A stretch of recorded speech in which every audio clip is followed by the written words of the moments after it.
এই সম্পর্কে ভগবান গীতার মধ্যে বলছেন, আ ব্রহ্ম ভুবনা লোকা পুনরাবর্তী অর্জুন মামুপেত্য তুম কন্তিও পুনর্জন্ম না বিদ্যতে। ভগবান বলছেন, তুমি যদি ব্রহ্ম লোক পাও, তথাপিও তোমাকে ফিরে আসতে হবে এই জগতে। আর যে ব্যক্তি এই জগতে একবার ফিরে আসে, তার কিন্তু দুঃখ কষ্টটা পেতেই হবে। তো গোবিন্দ বলছেন যে তুমি ব্রহ্মলোক পেয়েও কিন্তু এই জগতে তোমাকে আবার পুনর্জন্ম হতে হবে, কিন্তু একটি বারের জন্য শুধুমাত্র যদি আমার ভজনটা করো, আমার চরণে যদি তোমার বিশ্বাস ভক্তিটা থাকে, তাহলে এই জগৎ সংসারে তোমাকে আর পুনর্জন্ম না বিদ্যুতে আর কখনো তোমার পুনর্জন্ম হবে না। তুমি আমার রাতুল চরণে সদা স্থির অবস্থায় বিরাজ করতে পারবে। অতএব গোবিন্দকে যদি আমরা ভালোবাসি, তাহলে আমার তো জীবনের আর দুঃখ কষ্ট কোনো কিছু তো আসবে না, কিন্তু তাকে বাসার মতো ভালোবাসতে হবে। গোবিন্দ তাই বলছেন পরবর্তী আরেকটি শ্লোকে যে মন মনা ভব মদ ভক্তা মদ জাজিমাং নমস্কুরু। মন মনা ভব, এই জগতের মধ্যে তুমি অনেককে অনেক মন দিয়েছো। তুমি তোমার পুত্রের উপর মন দিয়েছো, তোমার স্বামীর উপর মন দিয়েছো, তোমার পাড়া প্রতিবেশীর উপর মন দিয়েছো, কিন্তু সর্বত্র তোমার মনগুলো দিয়ে দিয়ে তো তুমি কষ্টই পাচ্ছ। জগতে সবচেয়ে যাকে তুমি বেশি ভালোবাসছো, সেই ভালোবাসার মানুষটাই তোমাকে বেশি আঘাত করছে। যাকে তুমি তোমার মন প্রাণ দিয়ে সেবা করছো, সেই কিছুক্ষণের মধ্যেই তোমার সেবাকে অগ্রাহ্য করে তোমাকে এই বেদনাটা দিবে, তোমাকে দুঃখটা দেবে। ভগবান বলছেন তুমি মনটা শুধুমাত্র আমাকে দাও। যদি তোমার মনটা আমাকে দাও, তাহলে তোমার এই দুঃখের যে সাগর, অনায় সেখান থেকে তুমি মুক্ত পেতে পারো। কিভাবে? আজকে রামকৃষ্ণ পরমহংসদেবের মহাপ্রয়াণ তিথি। এই মানবান্বিত মহাপুরুষ তিনি তার একটা বাণীর মধ্যে বলেছিলেন যে মায়েরা যখন ঢেকিতে ধান বানে, তখন এক হাত দিয়ে যে উছিয়ে দেওয়া বলে, আমরা উছিয়ে দেওয়া বলি, এক হাত দিয়ে উছিয়ে দেয়। তার ছোট্ট একটা বাচ্চা এসে যদি বলে মা আমাকে দুধ দাও, তার কোলে করে তাকে বুকের স্তন্য প্রদান করে। আবার কিন্তু সেই ওই এক হাত দিয়ে অন্যদিকেও তাল ঠিক রাখে, কোনো যদি মুরগি টুরগি চলে আসে তাকেও কিন্তু তাইয়ে দেয়। কিন্তু তার মনটা কোথায় থাকে? ওই ডান হাতের উপর যে হাতটা তাকে উছিয়ে দিচ্ছে। রামকৃষ্ণ পরমহংসদেব বলছেন তোমার দেহের অনেক ইন্দ্র অনেকভাবে কাজ করবে, কিন্তু তুমি মনটা তোমার একটা স্থির ভাবে রাখো, একটা জায়গার উপর রাখো। যদি ওই জায়গার উপর তুমি রাখতে পারো, তাহলে জগতের সকল ইন্দ্র ছোটাছুটি করবে, কিন্তু তোমার কোনো ধরনের ক্ষতি হবে না। এই যে যারা নাচে, দেল নাচা বলি আমরা, যারা দেল নাচে, দেখবেন দেল নাচতে আনলে ওরা মাথায় কলস নিয়েও নাচে। তা কলস নিয়ে যখন নাচছেন হাত নাড়াচ্ছে, কিন্তু কলসটা তার মাথা থেকে পড়ছে না। কারণ কি? কারণ তার মনটা সদাই কলসের উপরেই আছে। গোবিন্দ বলছেন তোমার হাত সর্বত্র যাক, ডাক না, তোমার ওই ইন্দ্রিয় সর্বত্র বিচরণ করতে থাক, ওদের যেতে দাও, শুধুমাত্র মনটা আমাকে দাও, আমাকে মনটা দাও। যদি তুমি মনটা স্থির আমাকে দিতে পারো, তাহলে ওই ইন্দ্রিয় গুলো একদিনকে ছোটাছুটি করে আবার আমার সেবার জন্যই চলে আসবে। যে হাতটা আজকে পরিবারের আহার অন্বেষণের জন্য ঘুরে বেড়াই, তুমি যদি মনটা আমাকে দাও, তুমি মনে করবা তোমার ওই হাতটাই যে হস্তর দ্বারা তুমি সকলের উপকার করলে, সেই হস্ত দ্বারা একদিন গোবিন্দ সেবার জন্য একটা ফুলও তুমি আমার চরণে দিবে। অর্থাৎ মনটা আমাকে দাও। দুই বন্ধু ভোরবেলায় রওনা দিয়েছেন, নদীতে মাছ শিকার করতে যাবে। নৌকা তারা বইটা বাঁধছে, কিন্তু ভোর হয়ে গিয়েছে। দেখে কি, যেই জায়গা নৌকা ছিল ঠিক সেই জায়গায় আছে। পিছন ফিরে তাকিয়ে দেখে কি, যে ওই নৌকার যে ধানের দড়িটা, সেই দড়িটা বড় একটা বৃক্ষের সাথে বাঁধা। ওই নৌকাটি ওখান থেকে পার হয় নাই।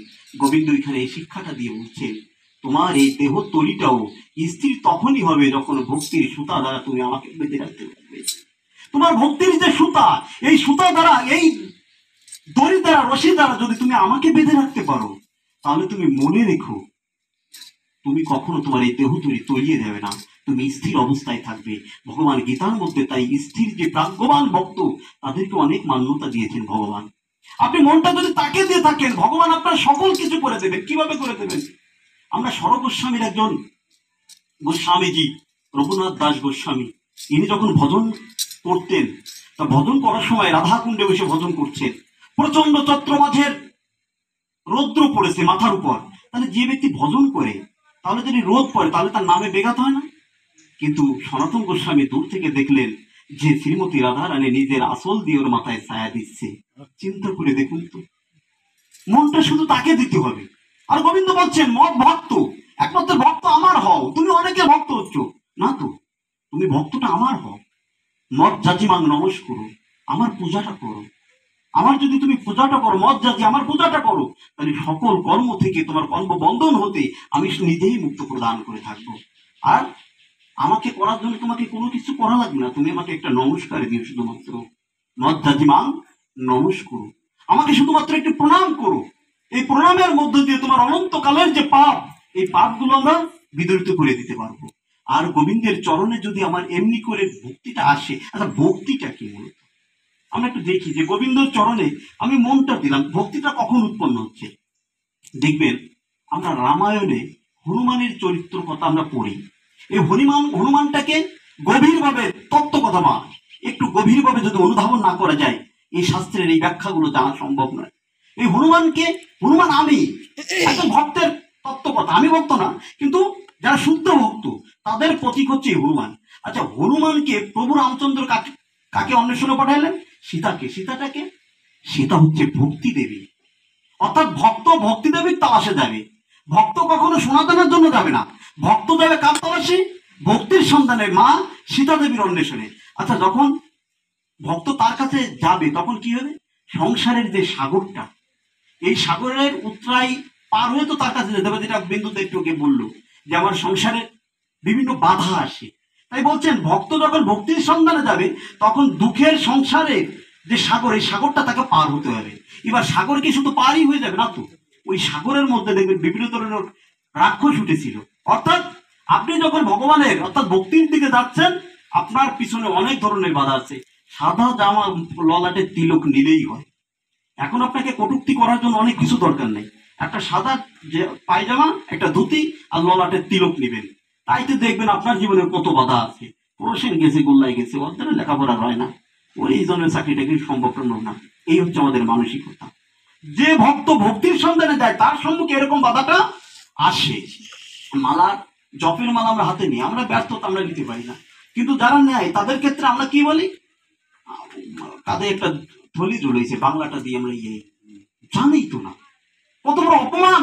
নামের প্রতি যে এই যে অপরাধটা করি, আমার সারা জীবন কেটে যাবে, কত জনম আসতে হবে পশুর জনিতে, যদি ওই নামের সাথে অপরাধটা আমরা করি, আমরা সেদিকে তাকাই না। এই অপরাধগুলো যখন অতিক্রম করেছে হনুমান, কোথায় পৌঁছেছে? সোনার লঙ্কায়। ভক্ত যখন ভক্তির সন্ধান করবে তার কাছে সোনা আসবে। আচ্ছা, এই সোনার দানা ঐশ্বর্য যখন পাবে, যদি ভক্ত ওখানে থেমে যায় তাহলে তার কোনোদিন আর ভক্তি পাওয়া যাবে না। ভক্ত যখন ভক্তির সন্ধানে যাবে তার সম্মুখে প্রথমে কি আসলো? বাধা বিপত্তি। এই বাধা বিপত্তি যখন অতিক্রম করলো তখন তার জীবনের অঢেল সম্পত্তি চলে আসলো, সোনার লঙ্কা। এই সোনার লঙ্কা যখন চলে আসবে, ওই জায়গা যদি ভক্ত থেমে যায় তাহলে তার জীবনে আর ভক্তি অন্বেষণ করা যাবে না। কিন্তু হনুমান কি করেছেন? তিনি ওই সোনা দানা যত যা আছে সবকিছুকে পিছনে ফেলে ভক্তির সন্ধান করে মা সীতা দেবীর সন্ধান করলেন। সন্ধান করতে করতে কোথায় পেলেন তাকে? অশোক বলে। ভক্তি দেবী কোথায় থাকে? যেখানে কোনো শোক নেই, যেখানে কোনো দুঃখ নেই, সেখানেই থাকে। অর্থাৎ অশোক বনে ছিলেন কে? ভক্তি দেবী। আচ্ছা, ভক্তি দেবীর অন্বেষণ করতে করতে ওই সীতা যখন অশোক বনে গিয়েছেন, অশোক বনের উপরে একটা গাছ, ওই গাছের উপরে বসেছেন আর গাছের তলায় হচ্ছে সীতা। আচ্ছা, চিন্তা করুন তো, ভক্ত উপরে, ভক্তি দেবী নিচে। ভগবান এখানে শিক্ষাটা দিচ্ছে, কোন ভক্ত যদি শুদ্ধ চিন্তা নিয়ে ভক্তির অন্বেষণটা করে তাহলে ভক্তি দেবী স্বয়ং তাকে মাথায় করে রাখেন, স্বয়ং তাকে মাথায় করে রাখেন। এই হচ্ছে, আমরা যদি ভগবানের দিকে একটু ধাবিত হই, ভক্তির সন্ধানটা করি, তাহলে আমাদের কিন্তু আস্তে আস্তে ভক্তি দেবী আমাদের মাথায় করে রাখবেন। আচ্ছা, এই ভক্তির এই যে শূর্পণখা, যে শূর্পণখা ভগবান রামচন্দ্রকে চেয়েছিলেন। আচ্ছা, ভগবান রামচন্দ্রকে যে কেউ চাইতে পারে, যে কেউ চাইতে পারে, তার জন্য তার নাকটা কেন কাটা হবে? কি কারণে তার নাকটা কাটা হবে? আচ্ছা, পরবর্তী সময় রাম কিরা ভক্তি দেবী সীতাকে চেয়েছে, তো তার জন্য তার সব অংশে নিধন হতে হয়েছে। কেন হয়েছে? কি কারণে? যে শূর্পণখা ভগবান রামচন্দ্রকে চেয়েছেন, তার জন্য তার নাক কাটা গেল, আর এদিকে রাবণ চেয়েছে সীতা দেবীকে, তার জন্য তার সারা বংশটা নষ্ট হয়ে গেল। আসলে কি এরকম হলে কি কোনো ভক্ত ভগবানের নাম স্মরণ করবে? করবে না তো। এই কথাটাই রামচরিত মানুষে তুলসীদাস গোস্বামীজি বলছেন যে শূর্পণখা শুধুমাত্র ভগবানকে চেয়েছিল, ভগবানকে যে শুধুমাত্র চায় ভক্তি দেবী বিনা, অর্থাৎ সীতাকে ছাড়া যে ভগবানকে চায় তার নাকটা কাটা যাবে। আর রামচন্দ্র কি করেছেন? রামচন্দ্র শুধুমাত্র চেয়েছেন সীতাকে, অর্থাৎ শুধু ভক্তিকে চেয়েছে। ভগবানকে কেন্দ্র ছাড়া কখনো ভক্তিকে লাভ করা চিন্তা করা যাবে না। ভগবান ব্যতীত যদি সীতাকে পেতে হয়, রামকে ব্যতীত রেখে যদি সীতাকে চাওয়া হয়, তাহলে তার সারা বংশটা ধ্বংস হয়ে যাবে। অতএব আমাদের কি করণীয়? আমাদের করণীয় হচ্ছে যে ভগবানকে কেন্দ্র করে ভক্তির মধ্য দিয়ে তার শ্রীচরণে পৌঁছানো। আর এমনি করে যদি আমরা পৌঁছাই, যে কথাটা ভগবান বলছেন মর্যাদি, আমার পূজাটা করো। আচ্ছা, পূজাটা কি করে করবো আমরা? ভগবান গীতার মধ্যে বলছেন তুমি যা কিছু গ্রহণ করো, তুমি যা কিছু দান করো, সবকিছু আমাকে নিবেদন করে করো। ভগবান বলছেন যে তুমি যা কিছু গ্রহণ করো এবং যা কিছু দান করো, তপস্যা করো, যত যা কিছু করো সবকিছু আমাকে নিবেদন করে করো। আমি করি না, সেটা আমার ব্যর্থতা। কিন্তু যারা করে তারা তো শুদ্ধ বৈষ্ণব, তারা তো শুদ্ধ ভক্তের মানে ভগবানের ভক্ত। তাহলে নিবেদন করলে, অর্পণ করলে কি কমে যায় নাকি? আচ্ছা, আপনি জমিতে 1 বিঘে জমিতে ধান চাষ করেন, তো 1 কেজি ধান দেন বা 2 কেজি ধান দেন, কিন্তু আপনার ধান ঘরে ফেরত আসে কত? কয়েক শলি, কয়েক মন ঘরে এসে দিচ্ছেন কতটুকু জমিতে? 2 কেজি, কিন্তু সেটা ফেরত পেলেন কত?